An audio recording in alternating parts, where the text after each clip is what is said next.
우리 옆에 분을 이렇게 천히 뚜려다 보시면서 어쩜 이렇게 잘생기셨냐고 한번 칭찬해 주시죠. 아, 잘생기셨습니다. 감사합니다. 예. 우리 여성들에게는 예쁘다고 해 주셔야 좋을 것 같은데. 예. 어쨌든 겉사람도 속사람도 멋지고 예쁜 여러분 되시기를 축원합니다. 영국의 유명한 극작가 오스카 와일드라고 하는 분이 계신데요. 저 사진에 지금으로 치면 옛날 분이신데 유명한 영국의 극작가, 이렇게 연극 드라마를 이렇게 희극을 쓰는 작가였습니다. 이분이 크리스찬인가 본데 그날 이후라고 하는 글을 썼는데 그날 이후라고 하는 내용에 나오는 얘기입니다. 자, 저를 보세요. 예수님에 관한 얘기입니다. 부활하신 예수님이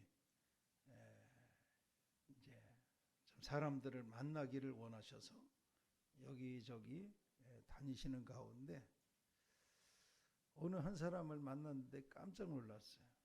왜냐하면 알만한 사람이란 말이죠.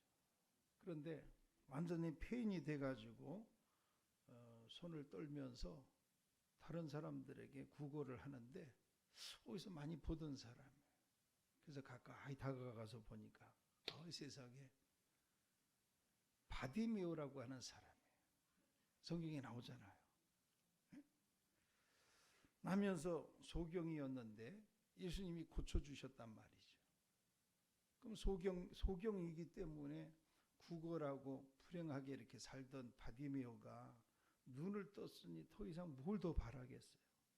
구걸하지 않아도 되고 이제 정말 복되게 살아야 할 이 바디메오가 다시 길거리를 배회하면서 완전히 폐인이 되고 막 참 꼴이 말이 아닌 거예요. 그래서 바디메오 아니냐, 어떻게 된 거냐 했더니 예수님을 알아보더니 정말 죄송합니다, 예수님. 너무 죄송합니다. 건강하게 되어서 이제 좀 먹고 사는데 걱정이 없나 싶었더니 웬걸 그렇지 않았습니다. 몸은 건강한데 일자리도 없고 뭘 할 것도 없고 돕는 사람도 없고 결국에는 옛 모습으로 돌아가고 말았습니다. 예수님, 저의 눈을 또 뜨게 해주셨는데 너무 죄송합니다. 뭐 어쩔 수가 있나요? 참 안 됐어요. 그리고 또 이제 길을 가시다가 이제 또 한 사람을 만났어요. 어떤 여잔데 길거리에서 막 노래를 부르고 춤을 추고 막 이제 사람들에게 막 이렇게 인기를 끄는 것처럼 하는데 또 알만한 사람이에요.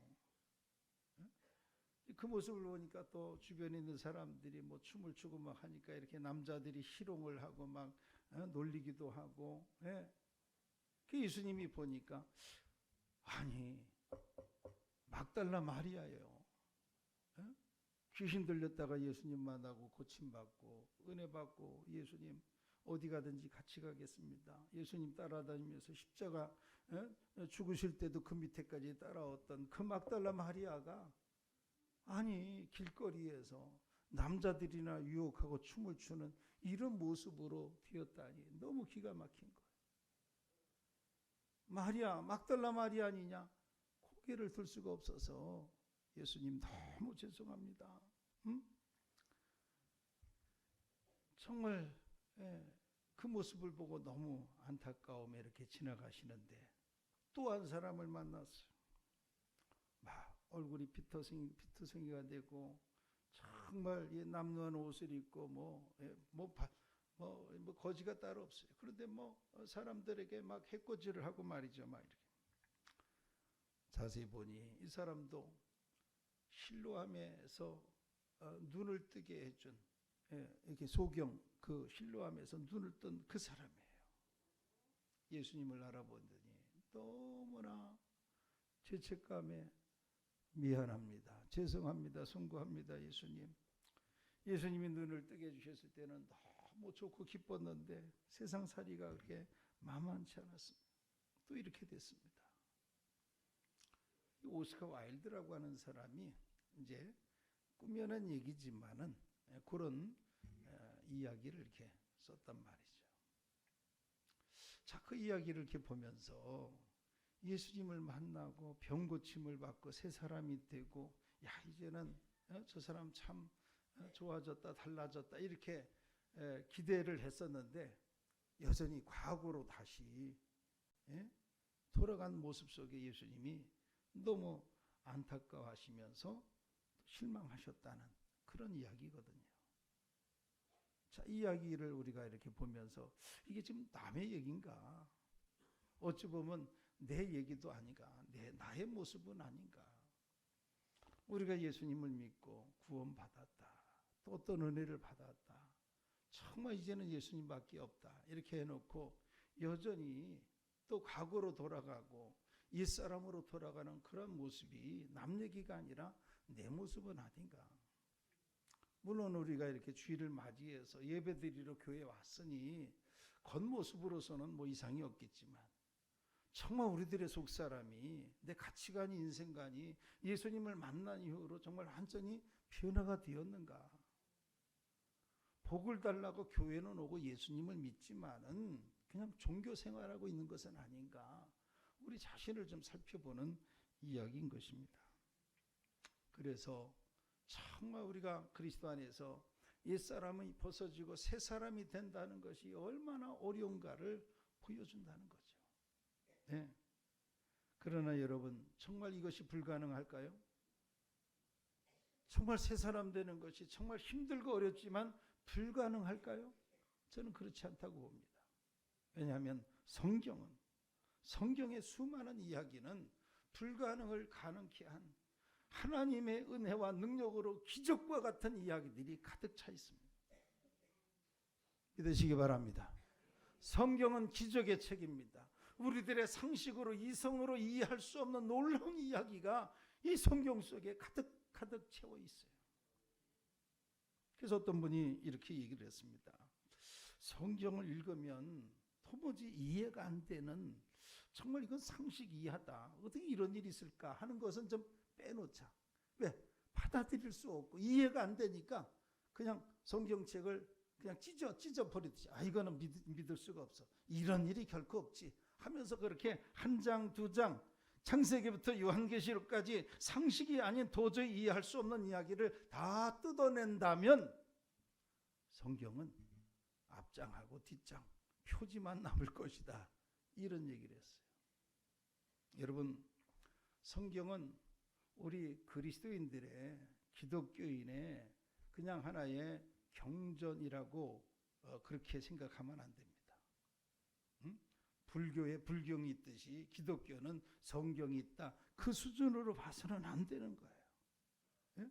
성경은 우리에게 복을 주시겠다는 약속의 말씀이고, 내가 할 수 없는 정말 한계를 뛰어넘는 놀라운 일들이 이 성경에 기록이 되어 있는데 그 일을 이루신 분이 하나님이시고 그 하나님이 지금도 살아 계신 것을 믿으시기 바랍니다. 그래서 하나님의 그 약속에, 신약과 구약의 이 약속의 말씀이 이루어진 것을 증명하는 증거의 책이 성경입니다. 성경에는 수많은 축복의 주인공들이 하나님의 약속의 말씀을 붙잡고 기도하고 순종하고 힘쓰고 기다리다가 마침내 그 약속을 성취받은, 이루어지게 된 그 축복의 주인공들이 가득 차 있습니다. 오늘 저는 그 사람 가운데, 그 많은 이들 가운데 한 사람, 야곱을 여러분에게 말씀을 드리고자 합니다. 자, 야곱은 아브라함, 믿음의 조상 아브라함의 손자입니다. 그 아버지 이삭, 아버지는 이삭이고, 자, 그 어머니 리브가가 이 야곱을 잉태했을 때 뭐 속에서 배에서 싸우는 이런 모습이 보여서 깜짝 놀랐더니 세상에 쌍둥이에요. 태어날 때 힘써서 이제 아이를 낳는데 세상에 한 놈 나오고 둘째 나와야 되는데 둘째 놈이 앞서 나오는 형 에서의 팔꿈치를 잡고 나와요. 이게 참 보통이 아니다. 보통이 아니다. 그래서 이름을 뭐로 질까 하다가 팔꿈치를 잡았다 하는 뜻의 이름으로 그냥 야곱이다 이렇게 이름을 줬다는 거죠. 참 이름 짓기도 쉽지만은 참 별난 이름입니다. 팔꿈치를 잡았다. 별로 그렇게 좋은 이름은 아닙니다. 여러분 아마 야곱이 태어나서 좀 이렇게 자라면서 야, 너 이름의 뜻이 뭔지 아냐? 팔꿈치를 잡은 거야. 네 형 팔꿈치를 잡았다는 뜻이야. 야곱 이름은 애들이 막 놀리고 막 별로 좋아하지 않았을 것 같아요. 여러분 이름을 잘 줘야 됩니다. 보통 우리는 자기 이름에 대해서 한 30% 정도만 만족을 한답니다. 많은 분들이 이름이 마음에 안 든다는 거예요. 여러분 이름은 마음에 드십니까? 마음에 안 드는 분들 좀 계시죠? 그래서 어떤 분들은 하다 못해 이렇게 개명을 하는 경우도 있더라고요. 어쨌든 야곱은 자기 이름에 불만이 많았을 겁니다. 그러나 어쩔 수 있어요. 근데 그 이름대로 사는 거예요. 예? 남의 발꿈치를 잡는 그런 인생으로 살아가는 야곱의 그 욕심, 자기의 야망을 이루기 위해서 물불을 가리지 아니하는 그 열심, 대단합니다. 배고픈 형 에서와 흥정을 합니다. 이 팥죽 주면은 그 장자 큰아들이라는 거 나한테 줄 수 있냐? 이래가지고 뭐 그게 거래로 되는 건 아니지만은 형에게 내가 큰아들이라 이것을 가져와 버립니다. 그러고 나서 이제 나이 들고 눈이 희미한 아버지 이삭을 속여가지고 제가 큰아들입니다. 예서입니다. 이렇게 해가지고 축복 기도를 받습니다. 그리고 형의 미움을 받고 아버지가 속았으니 이것도 얼마나 화가 났겠어요. 그래가지고 이제 어머니의 명에 따라서 이제 외갓집으로 피신을 가듯이 이제 도망치듯이 집을 떠나게 되죠. 그리고 나서 장장 20년 동안 외갓집에서 머슴살이 하면서 물론 결혼을 하게 되죠. 라헬을 얻기 위해서 정말로 7년 일해라. 그렇게 하겠습니다. 7년을 하루같이 열심히 일을 하고 또 리아를 얻기 위해서 또 7년을 또 일하고 거기에다가 6년을 더해서 20년 동안 야곱이 어떻게든지 성공하기 위해서 뭔가 좀 자기의 뜻을 이루기 위해서 노력하는 그런 모습을 보게 되는 것이죠. 자, 결국 야곱은 자기의 꿈을 이루게 됩니다. 외삼촌 라반의 집에서 죽도록 일을 해가지고 외삼촌 라반이 정말 많은 것을 이제 야곱에게 안겨주었습니다. 그야말로 성공한 거예요. 객지 가서 출세하고 성공해서 이제는 고향 아버지 집이 생각나서 이제 많은 것을 이렇게 이제 재산과 함께 식구들을 데리고 이제 고향으로 돌아오는 그야말로 금이 환영하는 이런 시간이 다가왔죠. 자, 그러나 한편으로는 하나님의 은혜가 너무 고맙고 감사하면서도 한편으로는 어때요? 걱정이에요. 심지어 불안하고 두렵습니다. 왜? 아버지와의 관계, 특히 형 에서를 속이고 자기가 이렇게 나와서 돌아간다는 것이 부모님들이나 또 형에게 용납할 수 없는, 그래서 심지어 두렵기조차 해서 이렇게 고백을 했잖아요. 우리 창세기 32장 10절 12절 같이 한번 조금 길지만 읽겠습니다. 나는 주께서 주의 종에게 베푸신 모든 은총과 모든 진실하심을 조금도 감당할 수 없사오나 내가 내 지팡이만 가지고 이 요단을 건넜더니 지금은 두 때나 이루었나이다. 떠날 때는 고향 떠날 때는 빈털터리로 떠났는데 이제는 정말 많은 것을 얻어가지고 돌아오게 되었다는, 정말 하나님이 복을 주셨다는 이런 고백이고요. 계속해서 내가 주께 간구하오니 내 형의 손에서 에서의 손에서 나를 건져내시옵소서. 내가 그를 두려워하면 그가 와서 나와 내 처자들을 칠까 겁이 나기 때문이다. 이 야곱 이 동생도 나쁜 놈아, 나를 속이고 네가 이렇게 하고 집을 떠나 이 나쁜 놈아 하면서 그런 감정, 안 좋은 관계가 있는 것을 이제 야곱이 너무나 잘 아는 거예요. 그게 두렵다는 거예요. 자, 계속해서 주께서 말씀하시기를 내가 반드시 내게 은혜를 베풀어 내 씨로 바다에 셀 수 없는 모래와 같이 맑게 하리라 하였나이다. 아멘. 자, 여러분, 야곱이 고향을 떠날 때에 들에서 돌을 베고 자다가 꿈을 꾼 거 있잖아요. 그때 하나님께서 네가 잘 될 거다. 네가 성공할 거다. 그렇게 될 때까지 내가 너를 떠나지 아니하고 내가 너와 함께 할 것이니 너는 걱정하지 말아라. 야곱은 그 말씀을 붙잡았던 거죠. 자, 그리고 나서 이제 야곱이 형을 만날 생각에 불안과 두려움 속에 이 야복강에서 이제 하나님 앞에 기도하는 장면이 또 나오잖아요. 자, 이때 어떤 사람이 이제 있는데 그 사람이 이제 하나님이 보내신 사자란 말이죠. 예, 밤새도록 붙잡고 씨름했다. 어떻게 보면 기도하는 거예요. 기도하는 거예요. 워낙 야곱이 강하게 붙잡고 손을 놓지 않냐고 기도하고 막 때를 쓰니까 이 사람이 야곱의 환도뼈, 허벅지 뼈를 어긋나게 쳐버렸습니다. 얼마나 고통이 있었을까요? 뼈가 잘못됐는데. 그런데도 이제 간절히 기도하죠. 자, 거기 말씀에 한번 계속 보겠습니다. 창세기 32장 26절에서 28절 시작. 그가 이르되 날이 세려하니 나로 가게 하라. 야곱이 이르되 당신이 내게 축복하지 아니하면 가게 하지 아니하겠나이다. 그 사람이 그에게 이르되 네 이름이 무엇이냐? 그가 이르되 야곱이니이다. 그가 이르되 네 이름을 다시는 야곱이라 부를 것이 아니요 이스라엘이라 부를 것이니 이는 내가 하나님과 및 사람들과 겨루어 이겼음이니라. 아멘. 자, 여기서 주목해야 될 말씀이 바로 당신이 내게 축복하지 아니하면 못 갑니다. 결단코 내가 잡은 이 손을 놓을 수가 없습니다. 이게.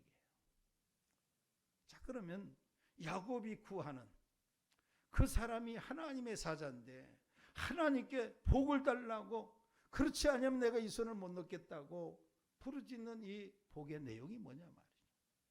사실은 야곱은 이미 원하는 것을 얻었는지도 몰라요. 물질적인 거. 예? 떠날 때는 빈손으로 떠났는데 지금 고향으로 돌아올 때는 엄청난 부유한 부자가 돼서 많은 재물을 얻어가지고 오는데 어떻게 보면 꿈을 이룬 거잖아요. 뭐가 더 아쉽겠어요. 그런데도 야곱은 내게 축복하지 아니하면 야곱이 원하는 축복은 물질적인 것이 아닙니다. 이미 그에게는 많이 있어요. 형 에서를 만나기 위해서 형 에서의 마음을 누그러뜨리기 위해서 용서를 구하기 위해서 형의 기분을 맞춰주기 위해서 형 에서를 위해서도 많은 재물을 준비했다고 그랬습니다. 그런데 야곱이 하나님 앞에 밤이 새도록 뼈가 휘도록 기도하고 바라는 축복이 무엇이었을까요? 그 축복은 새 사람이 되는 거였어요. 관계를 회복하고 다시 새 사람이 되는 것. 이것이 야곱의 소원이었습니다. 그 중심을 아는 야곱이 원하는 것, 구하는 것이 무엇인지를 아는 하나님께서 말씀하십니다. 내 이름이 뭐냐? 야곱입니다. 이름을 몰라서 물은 것이 아니라 너의 부끄러운 이름을 가지고 살았던 내 과거가 어떻게 살아왔느냐를 물으시는 거죠. 너 지금까지 어떻게 살았냐? 눈물로서 고백합니다. 하나님, 나는 남의 발꿈치를 붙잡고 살아온 사람입니다. 내가 노력하고 힘쓰고 애쓰기보다도 남들을 힘들게 했고 남을 속였고 어찌 보면 사기꾼도 그렇게 처럼 살아왔고 아버지의 마음을 아프게 했고 형제의 마음을 아프게 했던 죄인입니다. 이것이 야곱이에요. 썩어질 세상만 바라보고 죽도록 일을 해서 많은 것을 얻었지만 아직 나는 내 마음이 편안하지 않습니다. 세상 것을 얻었어도 마음이 편하지 아니한 이 야곱의 마음, 진정한 축복은 물질적인 것이 아니라 하나님 앞에 관계가 회복되고 정말 마음에 심령에 새 사람 되기를 원한다는 것입니다. 사랑하는 성도 여러분, 변화라고 하는 것은, 새 사람이 된다는 것은 이제까지 내가 어떻게 살아왔느냐, 어떤 사람으로 살아왔느냐, 이것을 솔직히 하나님 앞에 고백하고 출발하는 것입니다. 우리가 죄인인 것을 내가 인정하고 고백할 때 용서가 있고 구원이 있는 것처럼 부끄럽지만 이제까지 내가 어떻게 살아왔는지, 실수하고 넘어지고 정말 죄짓고 이러한 것을 하나님 앞에 고백할 때에 하나님께서 내 마음에 평강을 주시고 정말 세상 부럽지 아니하는 정말 하나님의 사람으로 거듭나 복 있는 사람이 될 줄로 믿습니다. 여러분들이 천주교에서는 그렇잖아요. 뭐 이렇게 좀 잘못하고 뭐 이렇게 뭔가 고백하고 싶은 게 있으면 신부에게 와서 뭐 고해 성사라고 합니다. 신부님, 내가 이거 잘못했습니다. 저거 잘못했습니다. 종교개혁자 마틴 루터도 막 수행을 하고 뭐 기도도 하고 뭐 하는데 뭐 이제 완벽하게 경건하게 살아야 되니까 수도 생활하면서 조그만 죄라도 이렇게 생각이 나면은 이제 신부에게 찾아가 가지고 잘못했습니다, 신부님, 뭐 이렇게 고백을 했다는 거잖아요. 마틴 루터도. 그런데 워낙에 철저하게 결백증에 걸렸는지 조그만 죄도 생각나면 신부에게 와가지고 루터가 고백하고 잘못했다고 용서를 비고 이렇게 하니까 어느 날은 신부가 귀찮아서 이렇게 얘기를 하더래요. 루터에게, 야, 다음부터 올 때는 좀 죄다운 죄를 짓고 와서 고백해라, 이렇게 말을 해요. 작은 죄라도 용납이 안 돼요. 양심상.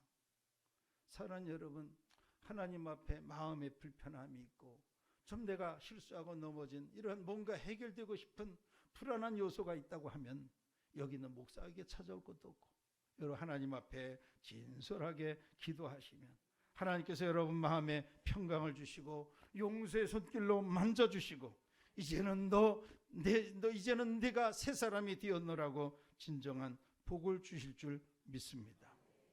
내가 지금까지 교회는 다니는데 예수님을 믿는데 아직 내가 새 사람이 된 것 같지 않다.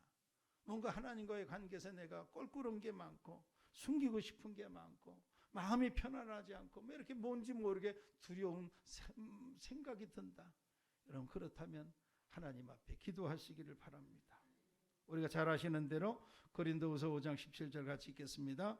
그런즉 누구든지 그리스도 안에 있으면 새로운 피조물이라, 예전 것은 지나갔으니 보라 새 것이 되었도다. 새로운 피조물이 되어야 하는데 내가 그리스도 안에 있든지 그리스도가 내 안에 있든지 예수님과 함께 할 때 우리는 새 사람이 되는 것이죠. 하나님이 야곱에게 새 이름을 주셨어요. 이름을 바꾸어 주셨어요. 이제까지 네가 불리웠던 야곱이라고는 이름 지워쳐라. 내가 너에게 새 이름을 주노니 이스라엘이라. 하나님과 사람과 겨루어 이겼다. 이 얘기는 하나님이 인정해 주셨다. 사람들에게도 인정받았다. 이런 선언을 해 주신 것입니다. 여러분 혹시 사람들이 나를 몰라주고 인정해 주지 아니하고 무시한다 하여서 너무 상처와 마음 아파하지 마시고 주님이 기여하시면 좋고 하나님이 인정해 주시는 여러분 되시기를 바랍니다. 야곱도 부모 형제로부터 무시당하고 네 정말 욕심 많은 인생 어디 가서 그 소리 들었는데 하나님이 이제야 너는 야곱이 아니라 이스라엘이라 새롭게 불러주시는 이름. 사랑하는 여러분, 저와 여러분들이 그리스도 안에서 그렇다고 이름을 다 바꿀 필요는 없지만 정말 내가 속으로 속사람으로 하나님이 불러주시는 새 인생이 되었나라고 고백하며 감사하실 수 있기를 축원합니다. 자, 이제 야곱이 고향으로 돌아와 베델에서 제단을 쌓는데 오늘 말씀해 보니까 다시 한번 그에게 나타나셔서 복을 주십니다. 다시 오셔서 주신 복을 말씀하고 있는데 세 가지로 간단하게 정리를 합니다. 첫 번째는 생육하고 번성하라, 이 복을 주십니다. 최고의 복 아니겠어요? 우리가 이 땅에서 사람으로 육신적으로 우리가 얻을 수 있는 받아야 될 최고의 복은 생육하고 번성하는 거. 여러분 뭐 자녀들이 없는 분도 계시지만은 여러 자녀들로 인하여서 뭐 좀 힘도 들지만은 자식이 재산일 수 있어요. 얼마나 든든하고 좋습니까? 왜? 생육하고 번성의 복을 받으니까 좋은 거예요. 요즘은 너무 생육하고 번성을 안 하려고 해서 문제지. 할 수만 있으면 자녀들 낳아서 키우고 보람도 얻고 효도도 받고 얼마나 좋습니까? 여러분 가정과 가문에 생육하고 번성의 복이 넘치시기를 축원합니다. 이 복은요 에덴 동산에서 아담과 하와에게 주셨던 최초의 복이에요. 생육하고 번성해라, 땅에 충만하라, 땅을 정복하라, 땅을 다스려라. 이 얼마나 좋습니까? 그 복을 잃어버렸죠. 생육이 번성이 뭡니까? 수고하고 고생만 책살이 하던 그런 인생을 했는데 하나님께서 다시 한번 물갈이를 하시면서 노아에게 홍수 끝나고 나서 똑같은 복을 주셨어요. 생육하고 번성해라. 노아에게, 아브라함 믿음의 조상 아브라함에게, 이삭에게 똑같은 복을 주시면 생육하고 번성하라. 하나님이 새 사람 된 저와 여러분에게 생육하고 번성의 복 주시기를 축원합니다. 자, 그런데 여기서 꼭 우리가 기억해야 될 말씀이 하나 있어요. 자, 예수님의 교훈인데요. 자, 요한복음 3장 3절 같이 읽습니다. 예수께서 대답하여 이르시되 진실로 진실로 내게 이르노니 사람이 거듭나지 아니하면 하나님 나라를 볼 수 없느니라. 아무리 이 땅에서 생육하고 번성해도 우리가 궁극적인 이 땅의 가장 큰 소원, 소망은 하나님의 나라 아니겠습니까? 그런데 조건은 거듭나는 것입니다. 그리스도 안에서 새 사람이 되는 것입니다. 야곱이 생육하고 번성의 복을 받으라고 이 복을 받을 수 있었던 것은 야곱이 새 사람이 됐기 때문에, 거듭났기 때문에 그 복을 받을 수 있었습니다. 거듭난 자만이, 그리스도 안에서 새 사람 된 자 하늘나라 천국에 갈 것을 믿습니다. 자, 두 번째는 이제 야곱에게 후손에게 땅을 주리라, 이런 복을 주십니다. 내 후손에게 땅을 주리라.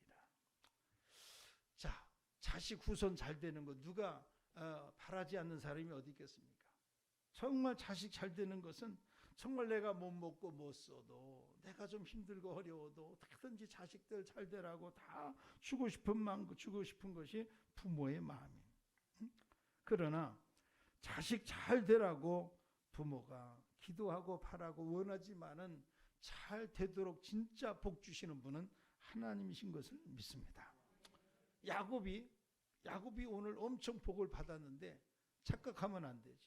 내가 노력해서, 내가 모슴살이해서, 내가 객지에서 자수성가해서 이렇게 복을 받았다. 그건 착각입니다. 그 정도 노력 안 하는 사람 어디 있겠어요? 어쩌다 잘 된 것, 이거 복이 아니죠. 야곱은 혹시 내가 죽도록 고생해서 객지에서 이렇게 성공했다, 그 생각할 수도 있겠지만 그거 아닙니다. 아버지 야곱이 축복 기도를 했어요. 그 축복 기도를 야곱이 하나님으로부터 복을 받은 것입니다. 내가 노력하지 않고 고생한 것도 없는데 조상 잘 만나서 잘 된 것, 그거 복이라고 막 그러면 안 됩니다. 예. 또 여러분 자녀들에게 나는 고생해서 이렇게 여기까지 왔는데 너는 고생하면 안 된다, 너는 일도 하지 말고 그냥 내가 물려주는 것으로 편히 살아라, 그거 복 아닙니다. 진짜 자식들에게, 후손들에게 줄 축복은 그 자녀 후손들을 위해서 기도하는 것입니다. 부모 잘 만나서 내가 복을 받았다, 이게 아니라 부모님이 나를 위해서 기도해 주셔서 하나님이 복을 주셨노라고. 여러분은 자녀들에게 썩어질 물질을 유산으로 물려주는 것이 아니라 믿음의 유산을 물려주시고, 부모님 잘 만나서 내가 하나님을 믿게 되었고 그 하나님으로부터 복을 받았노라고 그렇게 고백하고 하나님께 영광을 돌리는 여러분들의 자녀와 후손들이 되시기를 축원합니다. 세 번째입니다. 야곱에게 하나님이 하나님의 집을 세우는 복을 주셨어요. 자, 세 사람 야곱이 복을 받을 수 있었던 가장 중요한 비결이 뭔지 아십니까? 그것은 고향을 떠나면서 광야에서 돌베고 잠을 자다가 하나님의 약속의 말씀을 듣고 이제 잠에 깨어 일어나서 여기 하나님의 내게 은혜의 축복의 말씀을 주신 이곳에 기념비를 세우자 해서 그 돌베개로 기둥 삼아서 여기가 하나님의 집이다 해서 베델이라 했습니다. 물론 별 의미가 없는지도 몰라요. 지나가다 사람들이 돌이 뭐하고 발로 걷어찰 수도 있어요. 그러나 야곱에게는 잊을 수 없는 자리입니다. 여기에서 하나님이 내게 말씀하셨다, 여기에서 말씀하신 하나님을 내가 잊을 수 없다, 그곳을 생각하면서 늘 마음에 두고 하나님을 의지했던 그 야곱. 오늘 말씀해 보니까 다시 이제 그곳에 이르러서 하나님 앞에 말씀을 듣고 복을 받으면서 여기에다가 또 돌을 세우고 기둥을 세워서 하나님의 집이라 베델이라 이렇게 일컬은 것을 보게 됩니다. 여러분, 하나님을 만난 사람이 복 있는 사람이죠. 아무리 세상에서 뭐 이것이 잘 되고 저것이 잘 되고 아무리 자랑하고 뭐 얘기해도 하나님 만난 사람이 최고 복 있는 사람. 하나님 만난 최고의 복 있는 사람은 어떤 사람입니까? 하나님의 집을 세웁니다. 이것이 하나님을 만난 복 있는 사람의 모습이에요. 그러나 그렇지 아니한 사람들은 자기 집을 세우는데 바빠요. 자기 기념비를 세우는데 바빠요. 나의 나된 것은 하나님의 은혜다 하면서 하나님의 집, 하나님의 교회를 세우는 사람이 이 사람은 정말 하나님께로부터 복을 받은 사람이라고 인정할 수 있습니다. 그래서 오늘날도 교회를 세우고 성전을 건축하는 것은요, 아무나 하지 못해요. 돈 있다고 합니까? 가진 건 돈밖에 없는데 돈 있다고 하나님의 교회 건축합니까? 못해요. 없어도 힘들어도 하나님께로 받은 복을 너무 감사 감격하는 사람은요, 해냅니다. 할 수 있습니다. 성경에, 구약 성경에 다윗이 하나님의 은혜가 고맙고 감사해서 왕이 된 이후로 내가 하나님의 전을 지어봐야지, 하나님의 성전 건축할 마음이 있어서 한번 해보려고 했는데 하나님이 허락하지 않으셨어요. 너는 사람들에게 많은 피를 흘린 자다. 네게 허락하지 아니하고 네 아들 솔로몬에게 허락하노라 하면서 그 아들 솔로몬이 어마어마한 성전을 하나님 앞에 건축하고 봉헌하여 하나님 앞에 영광 돌렸습니다. 그러니까 하나님의 전을 건축하는 거 이거 아무나 하는 게 아니에요. 복 있는 사람이 하는 겁니다. 복 받은 사람이 하는 것이고 복 받을 사람이 하는 것입니다. 어떤 목회자는 평생 목회를 하면서 한 번도 교회 건축 못한 분들이 계시더라고요. 제 주변에도 이렇게 보면 교회 건축 얘기 나오면 할 말이 없어. 왜? 해본 적 있어야지.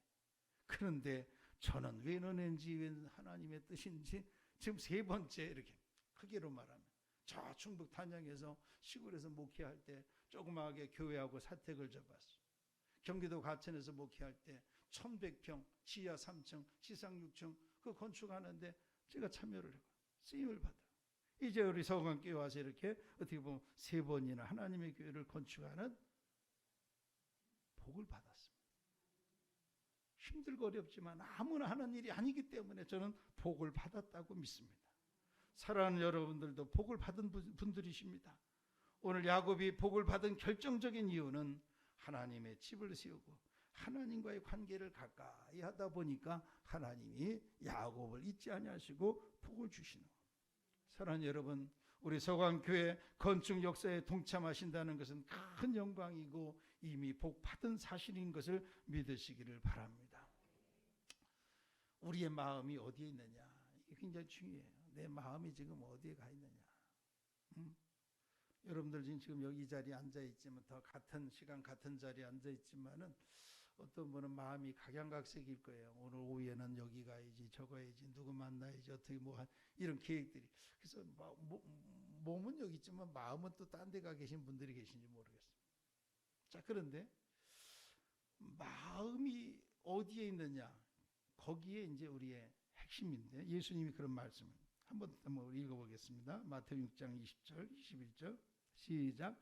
오직 너희를 위하여 보물을 하늘에 쌓아두라. 거기는 좀이나 동록이 해하지 못하며 도둑이 구멍을 뚫지도 못하고 도둑질도 못하느니라. 내 보물 있는 그곳에는 내 마음도 있느니라. 마음 가는데 뭐가 따라오는 것처럼 가장 중요한 가치가 그 어디에 있다면 내 마음이 거기에 가 있다는 거죠.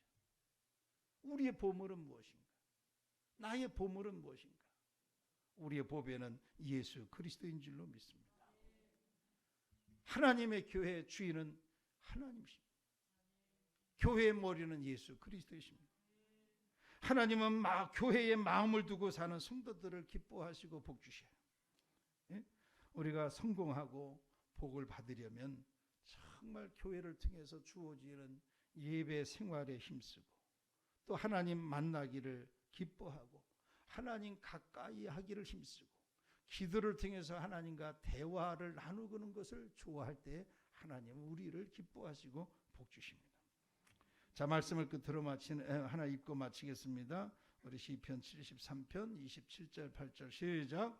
무릇 주를 멀리하는 자는 망하리니 음녀같이 주를 떠난 자를 주께서 다 멸하셨나이다. 하나님께 가까이함이 내게 복이라. 내가 주 여호와를 나의 피난처로 삼아 주의 모든 행적을 전파하리이다. 하나님께 가까이함이 내게 복이라. 야곱은 하나님을 가까이 했어요. 객지 생활하면서 고생했지만 정말 베델에 단을 쌓고 하나님의 집을 세우면서 하나님을 가까이 했기 때문에 하나님도 야곱을 멀리하지 아니하시고 어디를 가든지 함께 해주셨고 그가 성공하도록 복을 주신 것을 믿으시기를 바랍니다. 나의 옛사람은 하나님을 멀리했습니다. 이제 새 사람 되었으니 하나님을 가까이하여 놀라운 축복의 주인공 바로 여러분 되시기를 주의 이름으로 축원합니다. 축원합니다.